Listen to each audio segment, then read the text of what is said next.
Apakah Indonesia akan kembali mencetak bintang di ganda putra melalui perjalanan Yeremia Rambitan dan Rahmat Hidayat di Indonesia International Challenge 2024?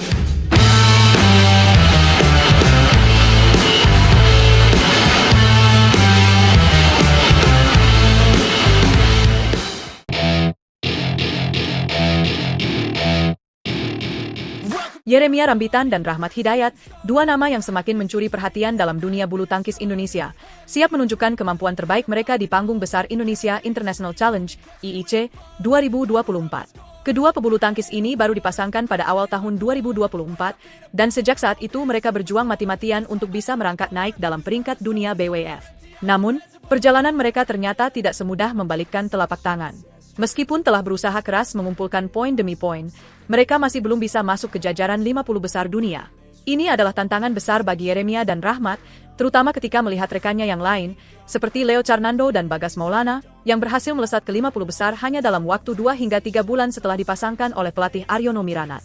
Pada pertengahan tahun 2024, Aryono Miranat memutuskan untuk merombak beberapa pasangan ganda putra yang selama ini menjadi andalan Indonesia. Leo Carnando dipasangkan dengan Bagas Maulana, sementara Shohibul Fikri kini berduet dengan Daniel Martin. Keputusan ini diambil setelah mereka gagal menemani Fajar Alfian dan Rian Ardianto ke Olimpiade Paris 2024, sebuah kegagalan yang mengecewakan tetapi membuka peluang bagi pembentukan kombinasi baru. Keputusan Aryono ternyata sangat tepat. Kedua pasangan baru tersebut langsung memberikan hasil positif, dengan Leo dan Bagas serta Fikri dan Daniel berhasil masuk ke peringkat 50 besar dunia dalam waktu yang sangat singkat. Ini merupakan prestasi yang luar biasa mengingat betapa kompetitifnya dunia ganda putra. Bahkan, mereka kini memiliki peluang besar untuk tampil di turnamen-turnamen besar, minimal di level Super 500, yang akan semakin mendongkrak peringkat mereka. Namun, nasib berbeda dialami oleh Yeremia dan Rahmat. Meskipun mereka sudah berjuang sejak awal tahun 2024, langkah mereka belum kunjung berhasil membawa mereka ke 50 besar dunia. Saat ini, mereka bahkan masih harus bersaing di level International Challenge, turnamen yang biasa diikuti oleh para pemain junior. Pekan ini, mereka akan berlaga di Indonesia International Challenge 2024 yang diadakan di Surabaya. Ini adalah kesempatan emas bagi mereka untuk membuktikan bahwa mereka layak bersaing di level yang lebih tinggi. Sebagai unggulan pertama di turnamen ini, harapan besar berada di pundak mereka untuk bisa meraih gelar juara. Jika Yeremia dan Rahmat berhasil menjadi juara, mereka akan mendapatkan poin maksimal dari turnamen ini, yakni sebanyak 4.000 poin BWF. Ini adalah raihan yang sangat berharga, mengingat poin tersebut dapat menambah total poin mereka dari 27.490 menjadi 31.490 poin. Dengan tambahan poin ini, peluang mereka untuk menembus 50 besar dunia semakin terbuka lebar. Namun, perjalanan menuju gelar juara di IIC 2024 ini tidak akan mudah. Mereka harus menghadapi lawan-lawan tangguh yang juga mengincar gelar dan poin maksimal. Setiap pertandingan akan menjadi ujian bagi kekuatan mental dan fisik mereka. Tapi, dengan status sebagai unggulan pertama, Yeremia dan Rahmat memiliki modal kepercayaan diri yang tinggi untuk bisa mengatasi tekanan. Pertanyaan besarnya adalah, apakah Yeremia dan Rahmat bisa memanfaatkan kesempatan ini dan membawa pulang gelar juara yang akan membuka jalan mereka ke level yang lebih tinggi? Dengan segala persiapan yang telah dilakukan dan pengalaman yang mereka miliki, peluang itu jelas ada. Tidak hanya itu, kemenangan di IIC 2024 juga akan menjadi momentum penting bagi perjalanan karir mereka. Ini adalah kesempatan bagi mereka untuk keluar dari bayang-bayang kegagalan di level internasional dan menunjukkan bahwa mereka adalah pasangan yang bisa diandalkan oleh Indonesia di masa depan.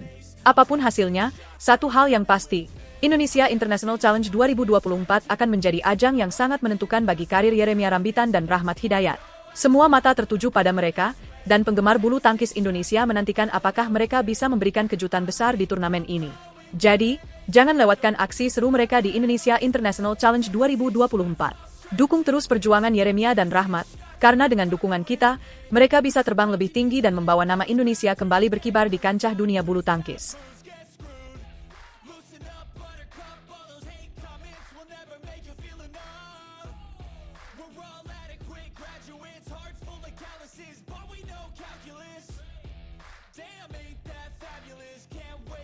Siapa sangka, di balik kemenangan Anse yang di Denmark Open 2024, tersembunyi momen penuh empati yang menyentuh hati.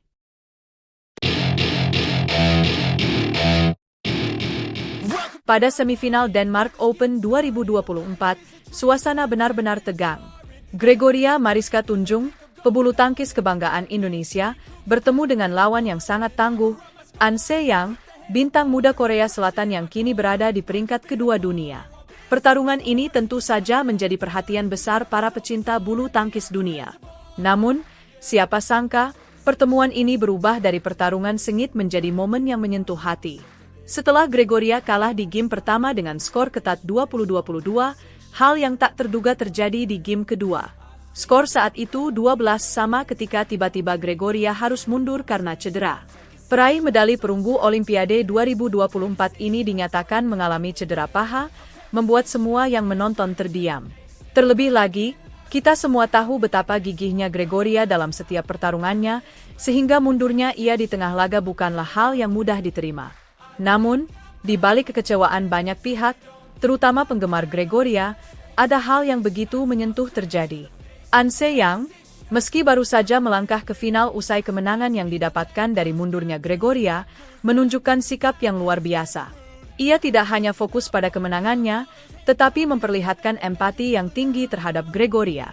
Setelah laga, An Se-young bahkan sempat membantu membereskan raket yang digunakan Gregoria saat semifinal, sebuah tindakan yang membuat banyak netizen memuji sikap sportivitasnya. Tapi yang lebih mengejutkan lagi adalah setelah final Denmark Open, di mana An Se-young kembali mengirimkan pesan khusus untuk Gregoria melalui media sosialnya. Dalam unggahan tersebut, An Se-young membagikan foto dirinya bersama Gregoria yang sedang duduk di kursi roda, disertai dengan pesan yang sangat menyentuh. An Se-young menulis, "Gregoriamka, kamu cedera parah tetapi kamu begitu keren karena mencoba tetap bermain. Saya harap kamu pulih secepatnya sehingga saya bisa kembali melihatmu di lapangan." Kata-kata ini bukan hanya sekadar ucapan biasa, tapi menunjukkan betapa An Se-young sangat menghargai perjuangan Gregoria, meski dalam kondisi yang sulit sekalipun. Selain ucapan untuk Gregoria, unggahan An Se-young juga menampilkan momen kebersamaannya dengan Wang Zhi, lawannya di final, serta dengan legenda bulu tangkis Denmark, Camilla Martin. Dalam unggahan tersebut, An Se-young juga berterima kasih kepada berbagai pihak yang telah membantunya selama perjalanannya di Denmark Open. Namun, nasib berkata lain bagi An Se-young di laga final. Meski tampil sangat dominan sepanjang turnamen, An Se-young harus mengakui keunggulan Wang Zhi di final. Kekalahan ini tentu saja mengejutkan banyak orang, mengingat performa An Se-young yang luar biasa dalam beberapa bulan terakhir. Meskipun begitu, apa yang membuat kisah ini lebih menarik bukanlah soal siapa yang menang atau kalah di lapangan, melainkan bagaimana dua atlet dunia ini saling menunjukkan rasa hormat dan empati satu sama lain. Dalam dunia olahraga, momen seperti ini jarang sekali terjadi, dan saat itu terjadi, kita diingatkan bahwa sportivitas dan rasa kemanusiaan jauh lebih penting daripada sekadar gelar juara. Para netizen pun tak mau ketinggalan. Banyak dari mereka yang memberikan dukungan, baik untuk Gregoria maupun An Se-young. Beberapa bahkan memuji An Se-young atas sikap peduli yang ditunjukkannya selama turnamen. Ini menjadi bukti bahwa dalam kompetisi yang keras, masih ada ruang untuk kebaikan hati dan rasa saling menghormati di antara para atlet. Cedera Gregoria tentu menjadi pukulan berat bagi Indonesia, terutama mengingat performanya yang semakin membaik dalam beberapa turnamen terakhir. Namun, melihat dukungan dari berbagai pihak, termasuk dari An Se-young sendiri, memberikan harapan besar bahwa Gregoria akan pulih dan kembali beraksi di lapangan dalam waktu dekat. Ini juga menjadi pengingat bagi kita semua, bahwa seorang atlet tidak hanya diukur dari kemampuannya di lapangan, tetapi juga dari sikap dan karakternya di luar lapangan. An Se-young telah menunjukkan bahwa kemenangan bukanlah segalanya, dan empati serta dukungan antar sesama atlet adalah hal yang jauh lebih berarti. Di balik persaingan sengit di lapangan, ada hubungan saling menghormati yang membuat olahraga menjadi lebih dari sekadar permainan. Kisah ini tak hanya mengajarkan kita tentang kegigihan, tapi juga tentang bagaimana kita bisa saling mendukung, bahkan ketika kita berada di sisi yang berlawanan.